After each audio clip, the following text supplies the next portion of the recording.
Good morning, everybody. It's Wednesday. It's a few days before Conquest starts, the Maz Kanata Conquest, and we decided to do things a little bit differently this time. We put up a poll on Discord, and I keep saying we, but I mean me. I put up a poll on Discord, and I had asked people if they wanted a condensed one video of all of my picks for Conquest, or if they would prefer a planning guide for each sector separately. And the way that I kind of asked that question was, hey, if we do one video, then we are going to have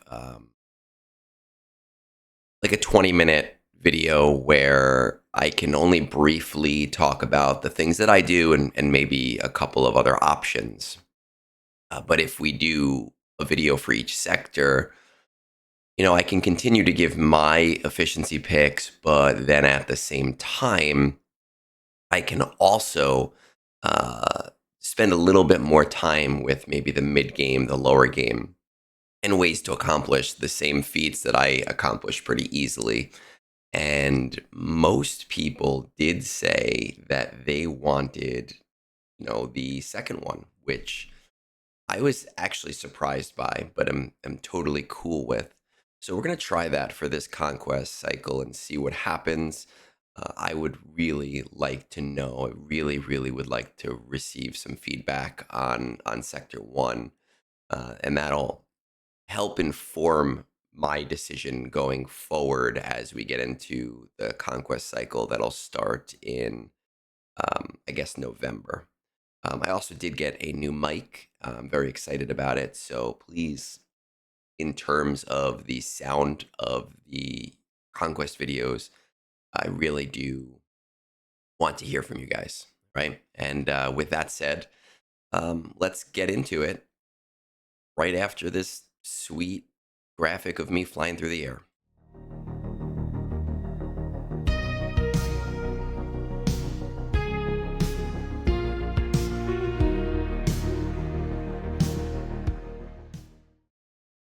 Okay, so we have Conquest coming up. Maz Kanata is in the game.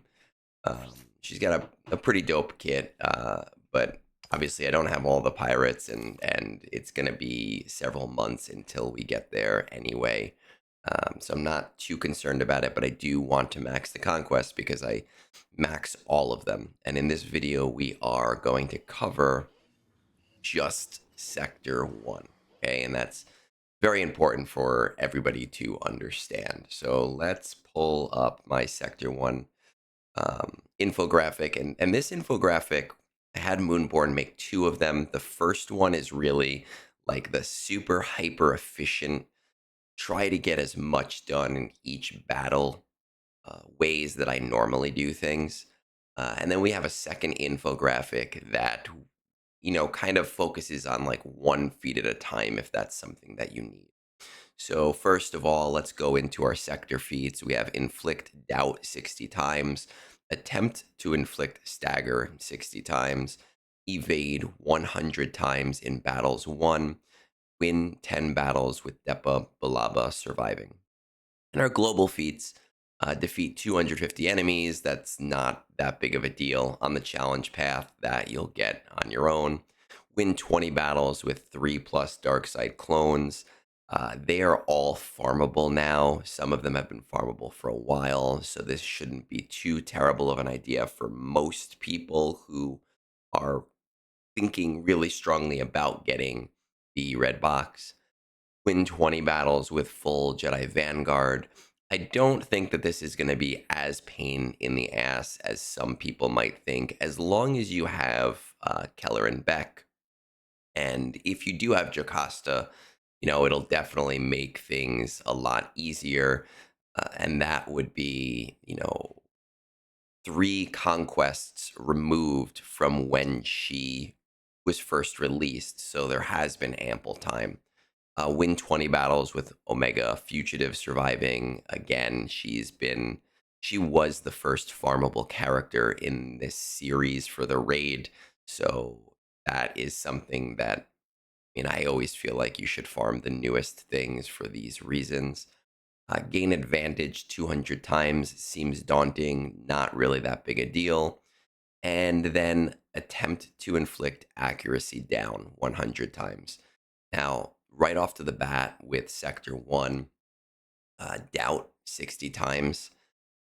I am aware that this can be cheesed by putting in Dr. Afra and using deployable cooling systems, and you can go on to any node with lots of buffs and just keep using her move over and over again.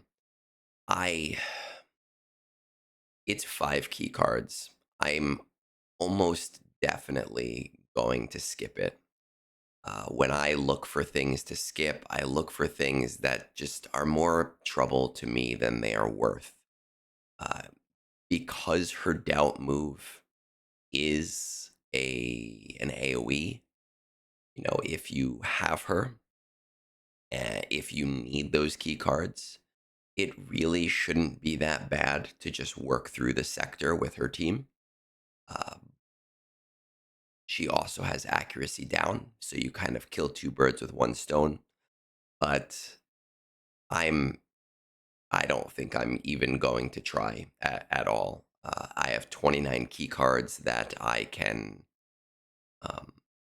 that I can play with. I think that I'm only hard gated from 3 key cards. It might be 2 for not having Jedi Master Mace Windu myself. Um, so that's one that I just don't even think I'm going to toy with. Evade 100 times in battles won. This is actually my least favorite conquest feat in any conquest. There are a lot of easy ways to do it. I just hate that it's reactive, not proactive to what your team is doing. Because of Jedi Vanguard, I don't think it's going to be too terribly hard. I will play by ear what I plan to do with this, depending on how far I get through it in the sector. And then win 10 battles with Depa Balaba surviving. She's not farmable yet. We have had the era battles. There's only 2 characters in that set. I don't think it's going to be that big a deal, especially with the new ability to relic her. But anyway, here are the picks that I would go with.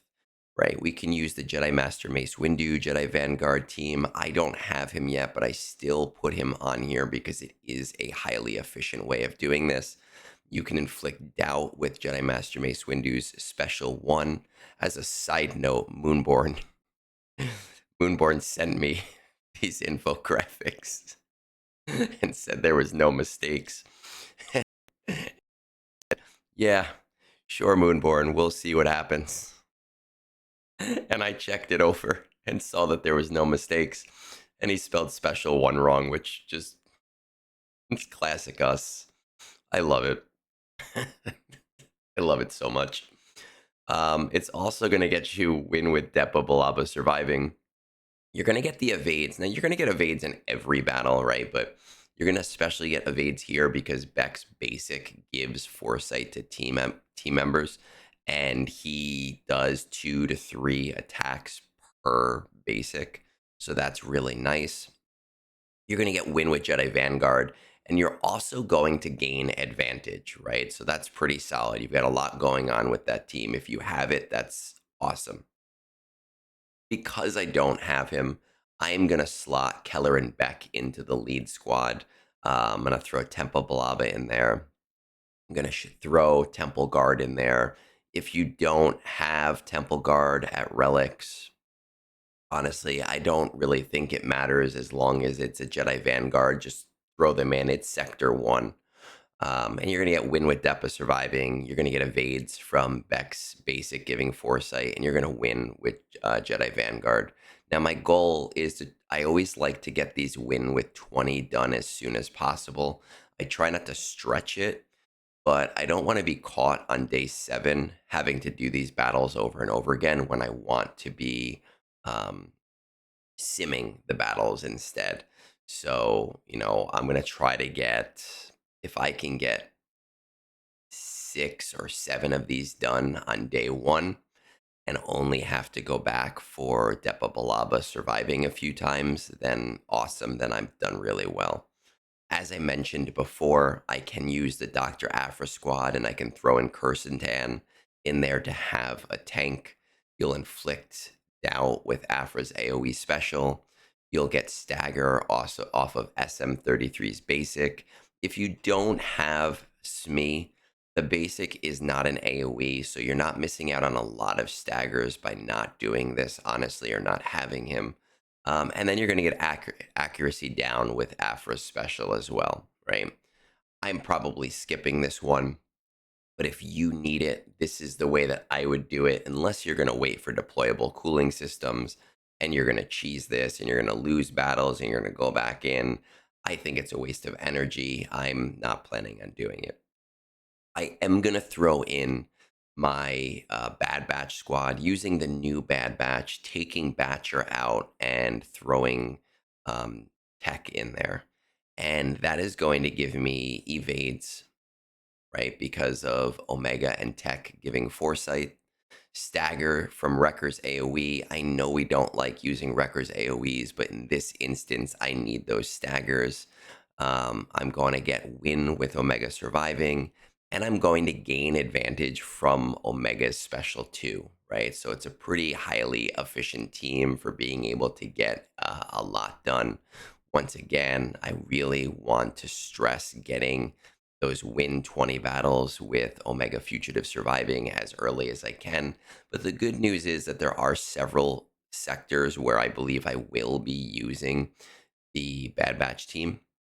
So I'm not too terribly worried about that. And then if I'm really hurting for this, and we don't know what data discs are coming for this conquest, but I can always fall back on Jedi Master Luke, Keller and Beck, Mace Windu, Depa Balaba, and Jedi Knight Cal Kestis.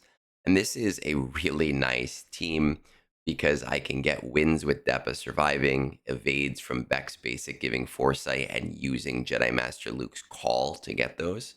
Stagger from Cal's last special, and I'm going to gain advantage from Cal's AoE, right? So if you have Jedi Master Luke available to you, you're not able to get Jedi Vanguard battles, or maybe you're going back towards the end to clean this up, this is a nice option. And these are the ways that I plan on doing this. But now there are a lot of people in the mid game, and those people, may not have some of the same tools that I have. And I can't guarantee that everything that I have here is going to solve an issue for you. But what I can tell you at the very least is if you focus on one feat at a time, you can, maximize your conquest burritos. The main goal is to do as the main goal of efficiency for Conquest is to get as much done on bonus nodes as possible. So even if you have to go back to a sector later on, if you can stay on that first Bad Batch bonus node the entire time, it's not inefficient. It might take you longer, but it's not a big problem. So let's move into those. Right here are some options that we have. Jedi Master Luke with GMY, Keller and Beck, and BB-8. Now, I put BB-8 in here for a reason. If all of the characters in this team are Jedi Master Luke will taunt unless he has no protection. And I don't actually want him taunting because with Foresight, and if there's no AoEs on the opposite team, it's going to be very slow moving when they're constantly hitting Jedi Master Luke. So by throwing a fifth character in there that's not a Jedi, it's going to spread those attacks out a little bit more.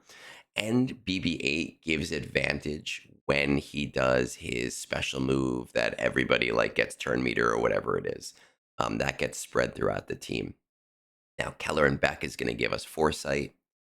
Hermit Yoda is going to keep us topped up because we're going slowly through these battles. And Grandmaster Yoda is going to continue to spread those foresight throughout the team to hopefully get as many evades as possible.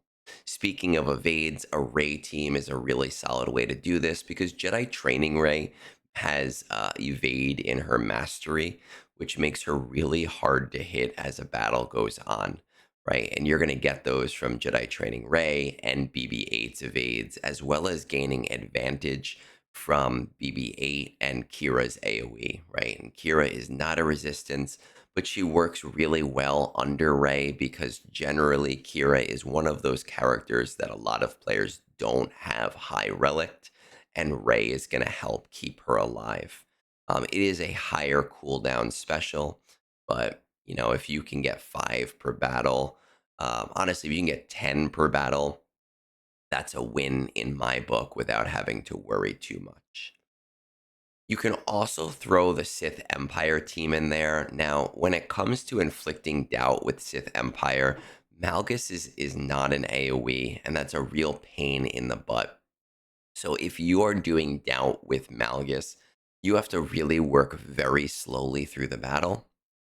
And I honestly very strongly don't recommend it.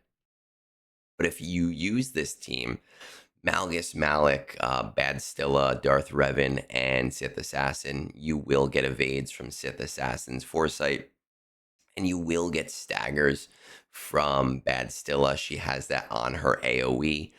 So that's a nice way to get some of those extra things, even if you're not getting doubt. And you can always, you know, get those other things done and reassess later on whether it's even worth it for you. Chances are it's probably not. First order, if you have SLKR, it's essentially advantage is essentially a first order specialty. You will get some evades from first order TIE pilot. You're going to want Hux in there because Hux is part of the catalyst that is going to give you more advantages than you could ever possibly want. And I can see this getting done even without trying to stall the battle in like 3, maybe 4 battles maximum. If you try to stall the battle, probably like 2 of them.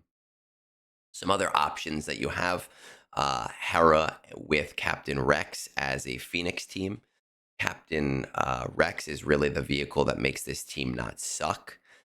But Canon Jarrus gives you evades with his foresight, and Sabine has an AoE stagger. It's very similar to Rey's AoE, Qi'ra's AoE stagger. And if you don't have this team, but you have Sabine, you can always just throw her with Rey as well to do the same thing that you are doing with Qi'ra. Now, it says gain advantage from BB-8 and Qi'ra, by the way, but that should be stagger. She has that like crazy attack that throws bombs or some shit, and she gets it. And Imperial Remnant down at the bottom. We have Captain Enoch and friends, Captain Enoch, Scout Trooper.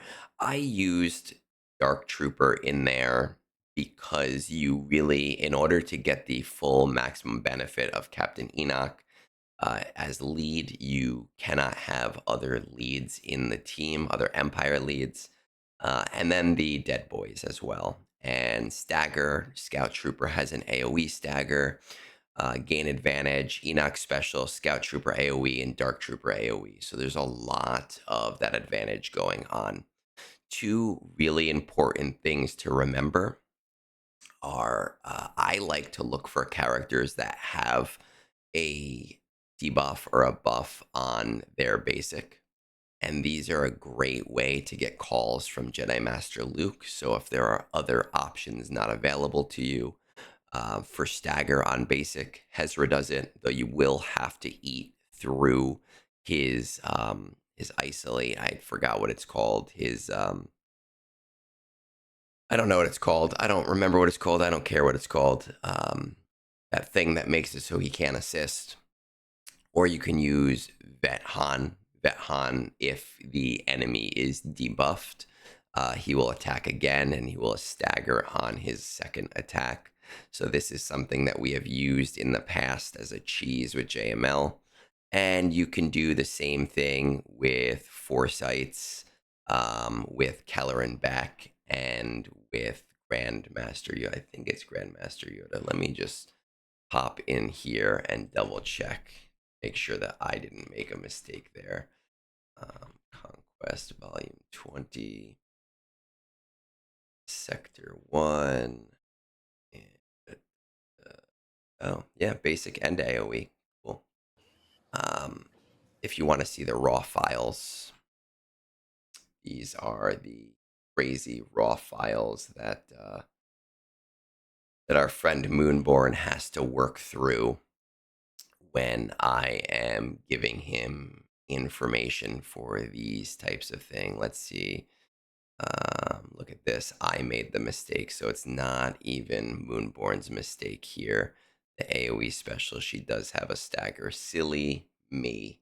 Oops, Moonborn, my bad. What I do want to do now, though, is kind of just look through Star Wars Galaxy Heroes.gg and look through some of these things and see if we can just look at some quick picks, right? Where maybe we don't have full teams. So we're going to go to units, and we're specifically right now looking for really stagger and evade 100 times, right? So let's go to stagger first. See if anything just jumps off the page at us. We already talked about Sith Empire. I believe Django's is a single target stagger. Yeah, that's a single target. That takes way too long. Mara Jade is another great option if you have an Empire team with Papa Palp lead. It's not going to be super efficient, but if we're looking at this video the way that we are, you know, you could throw Papa Palp lead in there and Mara Jade, and she has an AoE stagger, so that's another option for a lot of people. You could throw her under Lord Vader plus 3 clones plus Mara Jade. You're going to lose a lot of the clone synergy, but you can get some staggers in there while you're getting the 3+ clones general feat done as well. Let's see, pauses. Yeah, that's a target enemy. Queen Amidala, I think, is only when she dies. Nobody uses Sanastaros. Sunfac is on a special. If this was on basic, that would actually be really great. Just want to check any others. You you could do Imperial Troopers with Colonel Stark. I believe that this is an AoE. And the team 50% chance, so it's not super great, but the team does function very well in early Conquest. It's all that I see that looks easy, right? We are looking for things that we want that look easy. And then going over to Foresight. Now, as a reminder, this is not a Foresight, um, it's not a Foresight feat, but realistically, when it comes down to it, you are either looking for something like Evasion Up, or you are looking for Foresight in order to really get this done as quickly as possible. So let's kind of take a look and see if there's anything else that jumps off the page. Really, Grandmaster Yoda is the big, crazy, solid one. You can do Grandmaster Yoda under Jedi Master Kenobi as well. Throw in like, no, I want to say General Kenobi, but he kind of suffers from the same problem that Jedi Master Luke does, is that if General Kenobi is constantly taunting and everyone is constantly hitting him, then you have a big problem with not being able to spread the attacks out, and you're not going to get those evades as quickly as you possibly can. Those really look like the big ways to do this. Let's just check Evasion Up real quick and see if we see anything fun in there. You could do Evasion Up with Han Solo in a CLS team. My concern here is that this team has such a high turn meter train that once you get the ball rolling on that turn meter train, you may kill things before the enemies even really get attacks in. Earthbane. What are we doing with Evasion Up? All allies gain defense up, evasion up, and health up. I don't really like Darth Bane in Conquest, to be completely honest. So with evasion up, I don't see much. There's nothing that I really like in here, and this is only in Territory Wars. You can, I mean, maybe if you try Jedi Master Kenobi with Commander Ahsoka, Grandmaster Yoda, maybe you throw in a non-Galactic Republic Jedi as well, so that General Kenobi does not auto-taunt as much. But I think we've kind of covered our bases here on the easiest ways to hit these evasion ups. Um, let's see.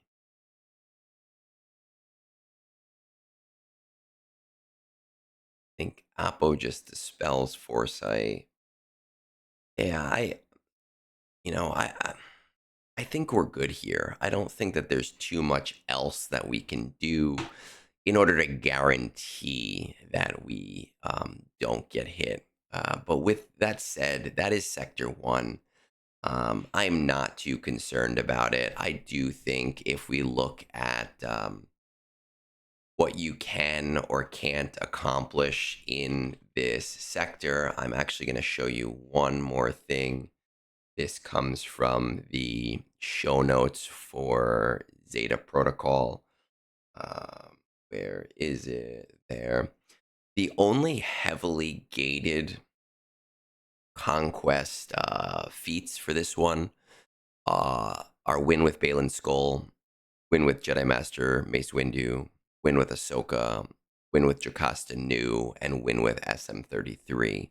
That's 16 total key cards, which means that if you don't have any of those guys, you will not be able to skip any of the 15 feats. But it's really not that many key cards overall. And some of these characters, like Balin Skull, just came back for his third time, so he should be fairly common. Jocasta Nu is after her sixth conquest at this point, so it should be more on the common side. So a lot of these things, if you are serious about Red Crate, you should have, and they shouldn't be a problem. So I hope that you guys found this helpful in some degree.